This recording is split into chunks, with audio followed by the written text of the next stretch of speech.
శ్రీకాకుళం రోడ్ల మండలం నైరా రక్షిత మంచినీటి పథక కార్యక్రమం ఈ రోజు నిర్వీర్యం అయిపోతుంది. 42 గ్రామాల ప్రజలు దాన్ని రక్షించుకోవడానికి ప్రజా ఉద్యమానికి ఉరకలు వేస్తున్నారు. కేవలం ఈ రోజు 42 గ్రామాల ప్రజలు వారు తాగే నీరుని కాపాడుకునేందుకు ఆ రోజు ధర్మాన ప్రసాదరావు గారు మంత్రిగా ఉన్నప్పుడు రక్షిత మంచినీటి పథకాన్ని 16 కోట్లతో తీసుకొస్తే ఆ పథకం ఇసుక మాఫియాదారులు ఈ రోజు నిర్వీర్యం చేస్తున్నారు. ఇన్ఫిల్ట్రేషన్ బావులకు 500 మీటర్ల వరకు ఎటువంటి ఇసుక తవ్వకూడదని వాటా చట్టం చెప్తున్నా కూడా ఈ రోజు అక్రమ ఇసుక వ్యాపారులు దాన్ని అక్రమ ఇసుక వ్యాపార కేంద్రాలుగా మార్చి కొల్లగొడుతున్నారు. ఈ రోజు ప్రజలు పరిస్థితిగా ఉద్యమానికి శ్రీకారం చుడుతున్నారు. మీరు ఒక్కసారి ఆలోచించండి ఎమ్మెల్యే గారు, మీ గ్రామాలైనటువంటి కృష్ణపేట, సింగుపురం గ్రామాలు కూడా ఈ రక్షిత మంచినీటి పథకంలో ఉన్నాయి.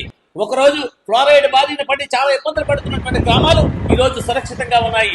అటువంటి పరిస్థితుల్లో అధికారులు కళ్ళు మూసుకున్నారు, ప్రభుత్వ అధికారులు కళ్ళు మూసుకున్నారు. ప్రజాపతులు మీరు కళ్ళు తెరవండి, మీ రక్షిత మంచినీటి పథకాన్ని మీరే రక్షించుకోండి.